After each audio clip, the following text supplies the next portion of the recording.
In this English lesson, I wanted to teach you the English phrase, "that's cold." This is a phrase we use to describe when someone does something that's kind of mean, something that's not very nice. Here's a good example. Let's say your cousin is dating someone and he decides to break up with your cousin, so he sends her a text message saying, "I don't want to go out with you anymore." We would say, "Oh, that's cold." Because when you dump someone, when you end a relationship with a text message, it's very impersonal. It's not very kind or nice.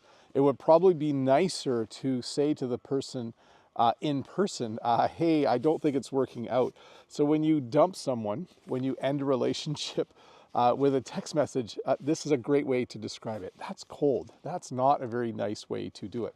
Although I hear that's the common way to break up with people now for younger people. But anyways, the other phrase I wanted to teach you today is the phrase "to stop cold." If I was doing the lesson and all of a sudden I stopped like that, I would describe that as stopping cold. Maybe I heard something, maybe the dog barked, but I stopped cold. When you stop cold, it means you stop what you're doing very quickly. When I'm walking outside at night, sometimes if I hear a scary sound, I might stop cold because I'm not sure if it's someone stealing something from the barn or something other weird or some other weird thing that's happening out here. So to review, when you describe something by saying "that's cold," you're describing an action by someone that's kind of mean and not very nice. And when you stop cold, it means that you stop what you're doing very suddenly in order to listen or look around or do something else. But hey, let's look at a comment from a previous video. This comment is from, I think, Tara. Yes.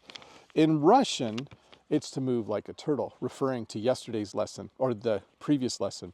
What have you done with the snow? It vanished. Here in Ukraine, everything is covered with snow and it's -12. Well, it's exactly the same weather at my place right now, Tara. It is -12 out here and everything's covered with snow. My response is it's back again today. So yes, the snow has kind of come and gone a few times here. And one of the things that I find interesting is I had to find my sunglasses yesterday because even though if you look up in the sky, the sun is not very, very bright. Oh, it's over there. But because of the snow, it's very hard to see. Like if I take my glasses off, I have to squint in order to see the camera. So I dug out my sunglasses. They were in the van, buried under all kinds of junk. By the way, I don't keep my vehicles very tidy on the inside. I've never shown that on camera, but definitely a messy person when it comes to vehicles. So I dug around, I found my sunglasses, and now we're all set. I know I show you geese a lot, but this is kind of fun. The river has frozen a little bit. I'm not sure how many geese are down there, but it is a lot. So they're standing on the frozen part of the river, but they're also swimming in the non-frozen part of the river. So, sorry, I stopped cold there for a second because the camera wasn't turning around. So yeah, our yearly winter visitors, the geese, they don't seem to mind the cold at all. They're definitely similar to me. I'm out here, it's -12. I don't even have a winter hat on and I'm not cold at all.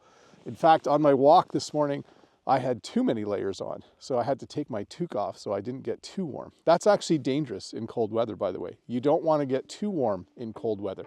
You don't want to start sweating because that's kind of dangerous. Anyways, thanks for watching. I'll see you in a couple days with another short English lesson. Bye.